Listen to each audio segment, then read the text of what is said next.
ഇതിന് ഷൂട്ടിങ്ങിനിടയിൽ ഈ മണിച്ചേട്ടനും ജയറാമേട്ടനും ഓൾവേസ് ഫണ്ണാണ് നമുക്കറിയാം.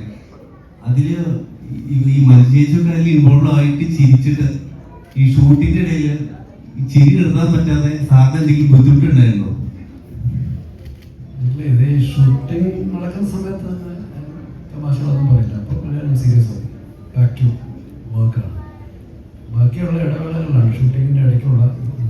അന്നൊന്നും ഇന്നത്തെ കാലത്ത് പോലെ എല്ലാവരും ഷോട്ട് കഴിഞ്ഞാൽ കാരവനിലേക്ക് പോയി മാറിയിരിക്കുന്നത്. നമ്മളെല്ലാവരും മൊബൈലില്ല, എല്ലാവരും നമ്മൾ ഒരുമിച്ചിരുന്നിട്ടാണ് ഓരോ ഷോട്ടിൻ്റെ ഇടവേളയിൽ. ഞാനും ക്യാമറമാനൊക്കെ ആയിരിക്കും കുറച്ച് തിരക്കിലുണ്ടാവുക. ബാക്കി ഇവരെല്ലാം വളരെ നല്ല രീതിയിൽ അതിനെ തമാശകൾ പറഞ്ഞു. പ്രത്യേകിച്ചും മണിയും ജയറാമൊക്കെ ഉള്ള സെറ്റിൽ എപ്പോഴും ഇങ്ങനെ തന്നെയാണ്. എനിക്ക് ഓർമ്മ വരുന്നത് അവിടെ മറവത്തൂർ കനവിൻ്റെ ഒരു സക്സസ് സെലിബ്രേഷൻ അവിടെ നടന്നിരുന്നു. അപ്പോൾ അന്ന് രാത്രിയിൽ നടക്കുന്ന ഫംഗ്ഷനിൽ ജയറാമും മണിയും കൂടെ ഒരു പ്രാങ്ക് പ്ലാൻ ചെയ്തു. അവരത് ഭയങ്കര വഴക്കിടുന്നതായിട്ടും അവസാനം അവർ അടിയുടെ വക്കത്തെത്തുന്നതിനെപ്പറ്റിക്ക് ഇപ്പം കുട്ടികളെല്ലാം പേടിച്ച് ഓർമ്മയുണ്ട്. ഇവരെല്ലാം പേടിച്ച് കരയാൻ തുടങ്ങി. കാരണം അവർ തമ്മിൽ ഇപ്പോൾ അടിക്കും അങ്ങോട്ടും ഇങ്ങോട്ടും അത്ര സീരിയസ് ആയിട്ട് അവരൊരു ആക്ട് ചെയ്തു ആ പ്രാങ്ക്.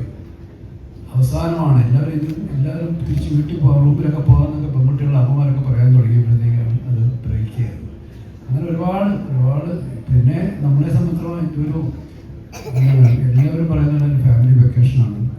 സിയാദിൻ്റെ ഫാമിലി, എൻ്റെ ഫാമിലി, അങ്ങനെ എല്ലാവരും പറയുന്നുണ്ട്. ഈ കുട്ടികളോടൊപ്പം തന്നെ അവരെല്ലാം കളിച്ച് നടന്ന് ആഘോഷിച്ചു. ഞാനൊരിക്കലും ഒരു സിനിമ ഷൂട്ട് ചെയ്യുകയാണെന്നുള്ളൊരു സ്ട്രെസ് എനിക്ക് ഒരിക്കലും ഉണ്ടായിട്ടില്ല. ഏറ്റവും കൂടുതൽ എൻജോയ് ചെയ്ത് ഒരു റിലാക്സ്ഡ് ആയിട്ട് ചെയ്യുന്ന സിനിമയാണ്.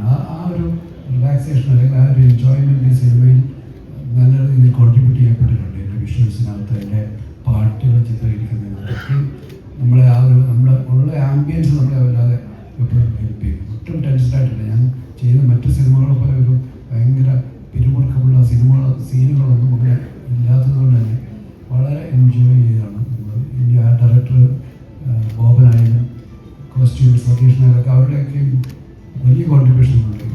അതിനോടൊപ്പം തന്നെയാണ് ഏറ്റവും വലിയ കോൺട്രിബ്യൂഷൻ ഉള്ളത് നമ്മളുടെ ക്യാമറമാനാണ് സഞ്ജീവ് ശങ്കർ. ഇന്നും ഈ റീമാസ്റ്റേഡ് കോപ്പി കാണുമ്പോൾ അന്നത്തെ ആ ക്വാളിറ്റി അതിൻ്റെ ഏറ്റവും പൂർണ്ണതയിൽ നമുക്ക് വീണ്ടും ആസ്വദിക്കാൻ തിയേറ്ററിൽ കഴിയും. സിരിസാറിനോടും രഞ്ജിത്തിനോടാണ് നന്ദി പറയാനുള്ളത്. അത് അത്രയും കോംപ്ലിക്കേറ്റഡ് ആയിട്ടുള്ള ഇതിൽ അഭിരാമിയുടെ ക്യാരക്ടർ ഇപ്പം ശരിക്കും ഈ സിനിമയെ കുറിച്ച് ആലോചിക്കുമ്പോഴും ഈ സിനിമ കാണുമ്പോഴും ഒക്കെ അഭിരാമിക്ക് മാത്രമല്ല എല്ലാ ക്യാരക്ടേഴ്സിനും അവരവരുടേതായിട്ടുള്ള ഭയങ്കര ലേയേഴ്സ് ഉണ്ട്. അത് ഇതില് ഇപ്പൊ അഭിരാമിയും ആമിയും നിരഞ്ജനും തമ്മിലുള്ള ഒരു വല്ലാത്തൊരു ഒന്നിനും ഡിഫൈൻ ചെയ്യാൻ പറ്റാത്ത രീതിയിലുള്ള ഒരു പ്രണയം, ആഴത്തിലുള്ള ഒരു പ്രണയമുണ്ട്. അതേപോലെ അഭിരാമിയും ഡെന്നിസും തമ്മിലുള്ള ഒരു വളരെ അൺകൺവെൻഷണൽ ആയിട്ടുള്ള ഒരു സൗഹൃദമുണ്ട്. രവിശങ്കറും ഡെന്നിസും തമ്മിലുള്ള സൗഹൃദമുണ്ട്. അപ്പൊ അങ്ങനെ പല ക്യാരക്ടേഴ്സ് തമ്മിലും ഓരോ ക്യാരക്ടേഴ്സിന്റെ ഇൻഡിപെൻഡന്റ് ആയിട്ടുള്ള ട്രാക്ക് എടുത്ത് നോക്കിയാലും എന്താ പറയാ ഒരു വാക്കിലൊന്നും ഒതുക്കാൻ പറ്റാതെ അത്രയും ലേയേഴ്സ് ഉണ്ട് ഈ സിനിമയ്ക്ക്. അപ്പൊ അത്രയും കോംപ്ലിക്കേറ്റഡ് ആയിട്ടുള്ള ഒരു കഥാപാത്രം എന്നെ വിശ്വസിച്ച് ഏൽപ്പിച്ചതിന് സിരിസാറിന്റെയും രഞ്ജേട്ടന്റെയും ഒരു കൺവിക്ഷൻ തന്നെയാണ് എനിക്ക് നന്ദി പറയാനുള്ളത്. അത് എങ്ങനെ ചെയ്യുന്നു എന്നുള്ളത് അത് നിങ്ങൾ എന്താണോ സ്ക്രീനിൽ കാണുന്നത് അത് സിരിസാറിനും രഞ്ജേട്ടനും മാത്രം അവകാശപ്പെട്ട ക്രെഡിറ്റ് ആണ്. എന്തുകൊണ്ടോ എല്ലാം കൊണ്ടും വളരെ എല്ലാ ചേരുവകളും ഒത്ത് വളരെ മനോഹരമായിട്ടുള്ള ഒരു സിനിമയും കൂടിയായി അത് കമേഴ്ഷ്യലി വലിയ സക്സസ് ആയി എന്നുള്ളത് വലിയൊരു ഭാഗ്യം തന്നെയാണ്. അല്ലാതെ കഥാപാത്രത്തിന്റെ ഞാൻ അറിഞ്ഞ് അഭിനയിച്ചു എന്നൊന്നും എനിക്ക് പറയാൻ കഴിയില്ല. എങ്ങനെയാണ് എത്തിപ്പെട്ടത്, അല്ലെങ്കിൽ അങ്ങനെ ഒരു ക്യാരക്ടർ എങ്ങനെയാണ് ഫോം ആയത്, അല്ലെ അതിന്റെ ഒരു തന്ത്രമായിരുന്നു? ഈ സിനിമ തുടങ്ങുന്ന സമയത്ത് ഇത് തമിഴിലേക്ക് തുടങ്ങാൻ വേണ്ടിയിട്ടാണ്. അപ്പോൾ തമിഴിൽ അതിൻ്റെ സ്ക്രിപ്റ്റ് ഒരുമാതിരി രൂപപ്പെട്ട് വരുന്നുണ്ടായിരുന്നുള്ളൂ. മലയാളത്തിലേക്ക് വന്നപ്പോൾ രഞ്ജിത്ത് തന്നെയാണ്. തമിഴിൽ ക്രേസി മോഹൻ എന്ന് പറയുന്ന ഒരു അവിടുത്തെ റൈറ്റർ ഡയറക്ടറാണ് അതിൻ്റെ ഡയലോഗ്സ് ഒക്കെ എഴുതുന്നത്. ജോൺ പോൾ ആയിരുന്നു അതിൻ്റെ സ്ക്രീൻ പ്ലേ ചെയ്തത്. മലയാളത്തിലേക്ക് വന്നപ്പോൾ സിയാദ് ഇൻസിസ്റ്റ് ചെയ്ത് രഞ്ജിത്ത് തന്നെ ഇത് എഴുതാമെന്നു. കാരണം രഞ്ജിത്തിന് മനസ്സിലാണ് കഥ പൂർണ്ണമായിട്ടുള്ളത്. രഞ്ജിത്ത് ഷൂട്ടിംഗ് ലൊക്കേഷനിലെത്തി ആണ് എഴുതി തുടങ്ങിയത്. അപ്പോൾ ആദ്യത്തെ 2-3 ദിവസം നമ്മൾ പാട്ട് മാത്രമാണ് ഷൂട്ട് ചെയ്തത്. സ്ക്രിപ്റ്റ് റെഡിയായി വരാൻ വേണ്ടിയിട്ട് മാരിവെല്ലിൻ പാട്ടൊക്കെയാണ് ആദ്യം എഴുതുന്നത്. അപ്പോൾ എഴുതി ഒരു ഘട്ടം കഴിയുമ്പോൾ രഞ്ജിത്ത് ഒരു ദിവസം വെച്ചത് ഒരു പുതിയ ക്യാരക്ടർ വന്നിട്ടുണ്ട്, അതിങ്ങനെ ക്ലൈമാക്സിൽ വരണം, ഈ 2 പേരിലും മോളിൽ നിൽക്കുന്ന ഒരു ആക്ടർ അത് ചെയ്യണം. കാരണം ഇവരെക്കാളും കുറച്ചും കൂടെ എന്താണ് ഒരു പോപ്പുലാരിറ്റിയോ അല്ലെങ്കിൽ ഒരു സ്റ്റാർ എന്ന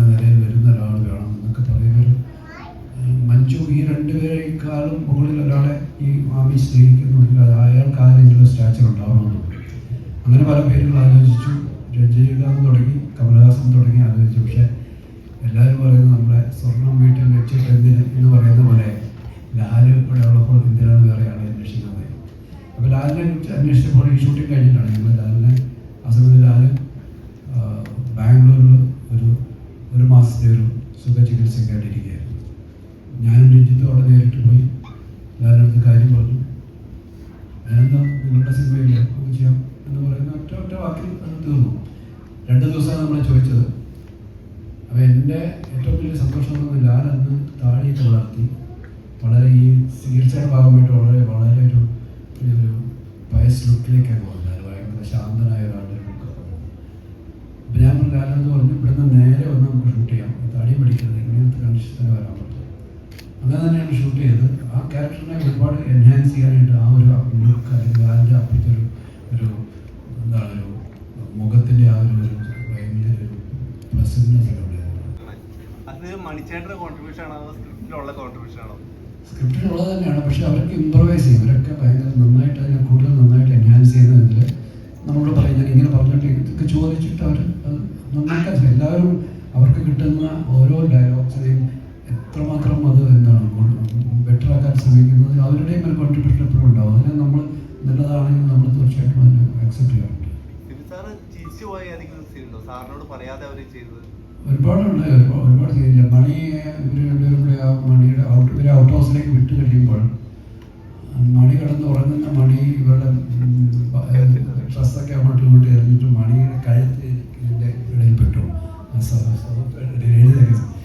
അത് മണി മനഃപൂർവ്വം ചെയ്തതാണ്. പക്ഷെ ഞാനത് ടേക്കിൽ മാത്രമാണ് കാണുന്നത്, റിഹേഴ്സൽ മണി അത് ചെയ്തില്ല. അങ്ങനെ ചില ഒരുപാട് സന്ദർഭങ്ങളുണ്ട്.